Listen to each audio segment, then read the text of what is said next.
you came for me. I think that was something that the press sort of blew up into something bigger than it was. I think we were just kind of, you know, making this record wasn't like making the first record. It was, you know, after 2 years of really heavy touring, being together constantly, and I think we were just a little exhausted.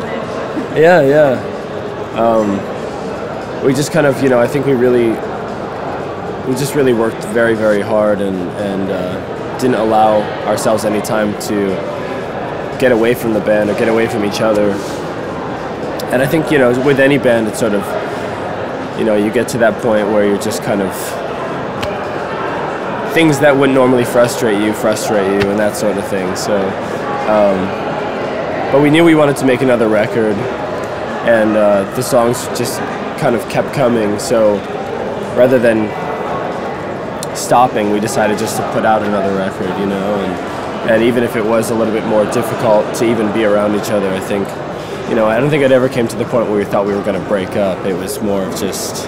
I think the press kind of caught us in a moment of like, I don't want to do this anymore, you know, which everybody probably says at some point.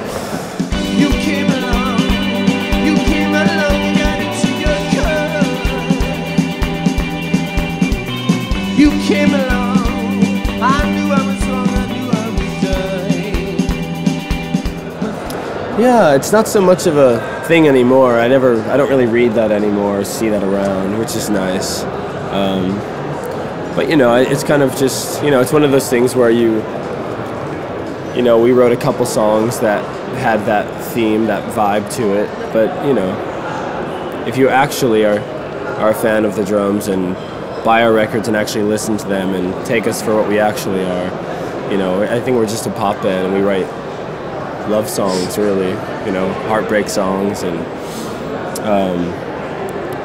but, you know, I guess you can't really blame people if the only song they've heard is Let's Go Surfing, then they, you know, I would assume that it was sort of a surf-themed band as well. So there are times we were frustrated with that, but it seems to have really, in a natural way, sort of phased itself out of our lives, and certainly the new record has sort of, I think it's sort of made a new statement as far as the type of band that we are and where our intentions are and what actually interests us. Well, hang on, I need to think it through. Well, hold on, but I know.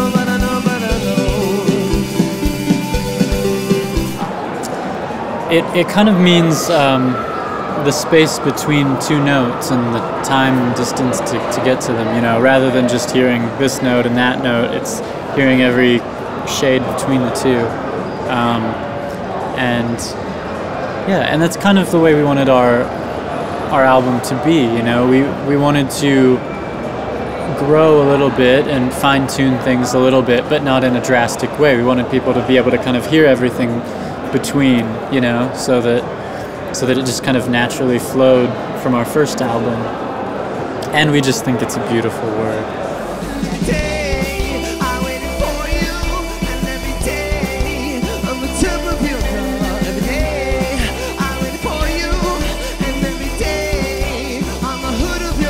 You know, it's just, our goal is just to make music that we love, and as a band, our focus is on writing just, you know, simplistic, straightforward pop, you know.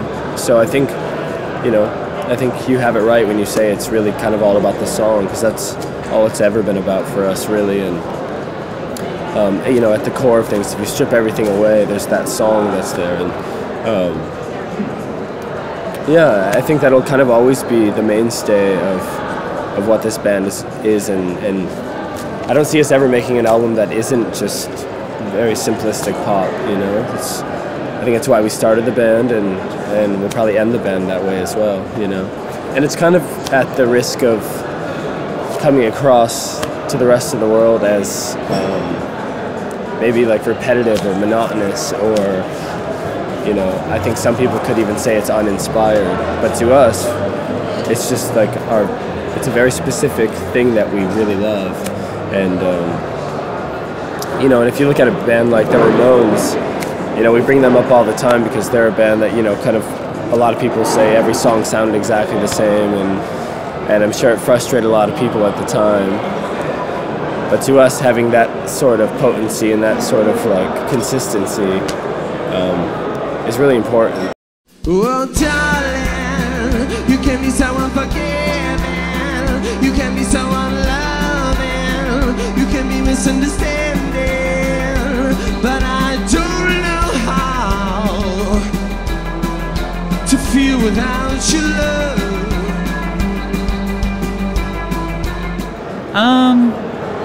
I don't know if it's necessarily a conscious opposition. I think that if everyone was doing this sort of thing, we'd probably still be doing it, and maybe trying to do it in a slightly different way. But yeah, I think that idea of having really strange sounds, you know, in your music, really attention-grabbing sort of things, you know, is maybe just to cover up or distract that there's not really a strong enough song underneath it or something, you know.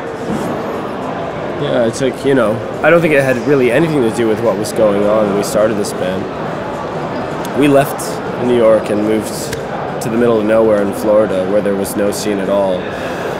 And, you know, what we do isn't reactionary, it's what we've always done. You know, if I think about songs I was writing when I was, you know, 14 and 15, you know, I did them electronically, but they were, you know, 3-minute pop songs, you know. So tell me what to do. I think somebody asked me if I liked Kings of Leon in an interview, and, you know, all I can be is honest, I guess. And I said no, you know, and I don't remember exactly how it was brought up or something, but that was also something that was sort of exaggerated in the press as well. The UK press specifically likes to really exaggerate things and make them. They love us, but they also say crazy things about us. You know, I think the UK press wants us to want to be this huge, amazing band, and I think they want us to be bigger than we want to be, and they want our personalities to be larger than life, because that's what they really get off on. So we've been misquoted a million times by press that, you know, they're doing it in a way to get people's attention, and, you know, and sometimes it's in the middle of a really nice article about us, but they still have misquoted us 1,000 times. Well, anytime we say we don't like, you know, another artist's music, they try to make it a feud. You know, it's not a feud. It's just we're like anyone else. We don't like everything, you know. And yeah, it's like I like the color blue and I don't like the color green, and you know. Oh, I love green. No, it's an example, Jake. But you know, it's kind of that. You know, and oftentimes they'll ask us questions already knowing what we're going to say, just so that they can write it down. You know, it's like, you know what I mean? Like, I see you walk in, and I wouldn't assume that you like Kings of Leon. So for me to come up to you with a tape recorder and ask you if you like Kings of Leon, you know what I mean? It's that sort of thing. We did play a show with them though, so who knows? Yeah, we're trying to get better at just like shutting our mouths when it comes to like.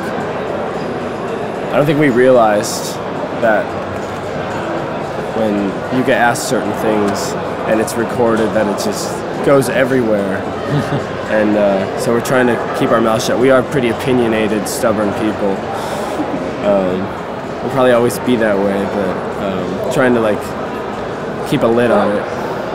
It's another night with the moon in the sky. Oh. It's another night with a look in your eye. Oh. But you still sleep with your back to me. It's in the